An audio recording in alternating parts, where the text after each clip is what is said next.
Welcome. If you're an entrepreneur, a founder, or an innovator, I'm guessing your day-to-day is kind of like an endless analytical grind, right? You know the drill, constantly staring at metrics, optimizing systems, and basically trying to force that next big idea into existence through sheer willpower and logic alone. But hey, today we're going to do something totally different. We are stepping away from the spreadsheets. Instead, we're going to mechanically break down true breakthrough innovation. We're actually going to look at the literal architecture of your mind to figure out how the most revolutionary ideas are really formed and, more importantly, how you can reliably engineer them yourself. So, I want to immediately interrupt your standard entrepreneurial thought loop with just one super introspective question. What exists beyond imagination? Seriously, take a second and think about where your absolute best, most game-changing business ideas actually come from. Do they happen when you're forcing a brainstorm at 2 p.m. on a Tuesday? No way. They hit you completely out of nowhere, right? See, we usually treat imagination like it's just a tool for artists or storytellers, but for us innovators, it's the ultimate engine for creating reality. And yet, there's an entire space beyond our standard conscious imagination where the biggest paradigm shifts actually happen. To get there, we've got a specific roadmap for today's breakdown. We'll start with the threshold of imagination, dive into the subconscious creative engine, explore entering deep flow states, look at specific rituals for intuitive insights, and finally, wrap up with moving beyond rigid mental conditioning. All right, let's jump right into part one, the threshold of imagination. Look, as an entrepreneur, your conscious imagination is absolutely your primary tool. It's how you forecast, how you plan, and how you build. But eventually, that deliberate, rational thinking hits a very real, very solid brick wall. I mean, sure, human civilization itself was literally built on imagination. Every business started as a picture in someone's head. But forcing rational thought has a hard ceiling when you are chasing the truly unprecedented. Imagination definitely expands possibility, but deliberate thinking, it can really only reassemble the building blocks it already knows about. So, when you're hunting for a completely disruptive business model, rational deduction alone is just going to fall short. And that's exactly where we run into those completely unexplainable moments. You know what I'm talking about. Have you ever just had a sudden flash of insight? Like a deep intuitive knowing that a specific pivot was absolutely the right move? Or maybe a creative breakthrough that popped into your head completely fully formed? It almost feels like you didn't even invent the idea, you just discovered it. Experience is exactly like that, those deep states where time practically dissolves, prove that our consciousness goes way deeper than our ordinary thoughts. That brilliant idea, it arrived from somewhere far beneath your standard business logic. Which brings us perfectly to part two, the subconscious creative engine. So we really need to go deeper down the iceberg here to understand where these sudden, fully formed breakthroughs are actually coming from. If we look at this from a hypnotherapeutic perspective, your conscious mind, that exact part of you that's desperately trying to brute force complex supply chain issues or fix a broken marketing funnel, that is only a tiny, incredibly thin little slice of your total mental activity. The massive, gigantic remainder, that is your subconscious engine. Honestly, our conscious awareness is just a fraction of our true processing power. We drastically, almost comically, underestimate our own mental capabilities. So what's actually going on down there in that massive subconscious engine? Well, buzzing right beneath the surface, your mind is holding emotional memories, symbolic associations, raw instincts, automatic behavioral patterns, and even suppressed experiences. It's basically this vast, constantly humming supercomputer. It is silently processing millions of data points, industry trends, and tiny human behaviors that your conscious mind just completely misses. And here is the kicker. This subconscious landscape is actually what's driving your creative decision-making. When you get a sudden gut feeling about a new hire or a product launch, that isn't magic. It's just this unbelievably powerful engine delivering a calculated output right to your conscious mind.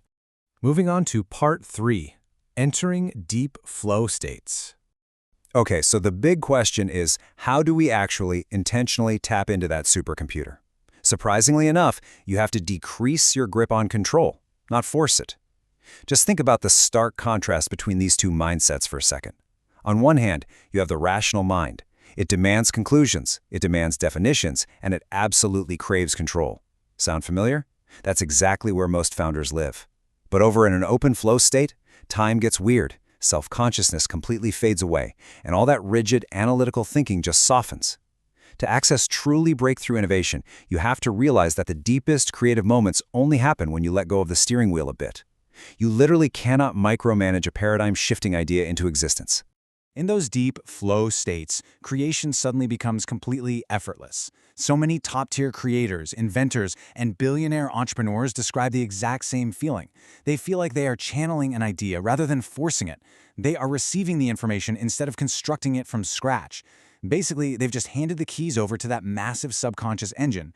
As a founder, your job isn't always to build the idea piece by painful piece. Actually, sometimes your job is just to create the right internal conditions so you can simply receive the solution.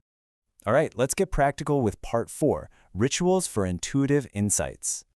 Now, since you can't just snap your fingers and magically drop into a flow state, we need some highly practical, actionable strategies to physically quiet your mind down.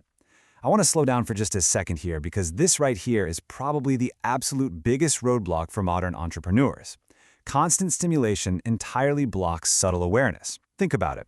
Your notifications going off, the endless crushing barrage of emails, the pressure to succeed, the constant comparison on social media. It all causes your nervous system to become massively, chronically overstimulated. And overstimulation wakens your perception. You literally become blind to the deeper layers of your own thought, where your absolute best ideas live, simply because the surface of your mind is way too turbulent. To fix this, you have to intentionally decrease that mental noise. You've got to engineer specific moments of very low stimulation into your daily routines. We're talking about taking quiet walks without your phone, allowing your mind to completely wander while you're in the shower, practicing meditation. We're just intentionally embracing moments of absolute, total stillness. This is exactly why your most brilliant, multi-million-dollar business pivots always seem to happen when you're lathered up in soap instead of sitting in a tense boardroom. The shower is usually the one time in a founder's entire day where the phone is put away, the noise finally stops, and the incredibly valuable material from your subconscious can finally bubble up to the surface. Which leads us to our final section, Part 5, Beyond Rigid Mental Conditioning. Now, even if you manage to completely quiet the noise, you're still going to hit one final barrier that stops truly revolutionary ideas in their tracks: your own learned limitations and the intense, agonizing discomfort of uncertainty. To break through this, you desperately need psychological flexibility. This is your ability to move completely beyond your past conditioning.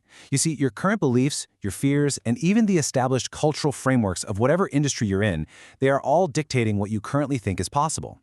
But remember this: every single major industry disruption in history once seemed completely impossible to the experts.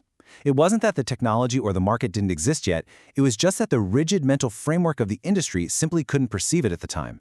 So if you genuinely want to tap into a much deeper level of creativity, you have to actively cultivate openness, silence, emotional depth, and that absolutely crucial psychological flexibility. Look, the rational mind absolutely hates the unknown. It wants immediate definitions and guaranteed ROI. But a rigid mind almost never creates anything truly new.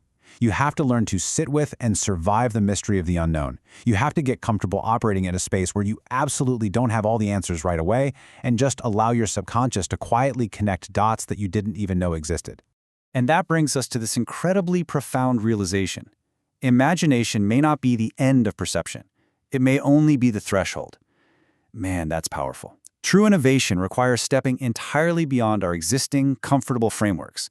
It demands that we go out and explore the things our conscious mind can't even fully explain yet. Because the greatest, most world-changing discoveries in business and technology, they absolutely do not begin with certainty. They begin with a willingness to cross that threshold, to step into the dark, and to access that vast, untapped processing power humming just beneath the surface. So I want to leave you with this final provocative thought for your own entrepreneurial journey. Are you actually willing to quiet the noise and explore the deeper architecture of your own mind? Because the engine for your next massive business breakthrough, it's already built. It's already running inside you right now. The only real question is whether you are finally willing to clear away the daily distractions, soften your grip on trying to control everything, and just let it do its best work.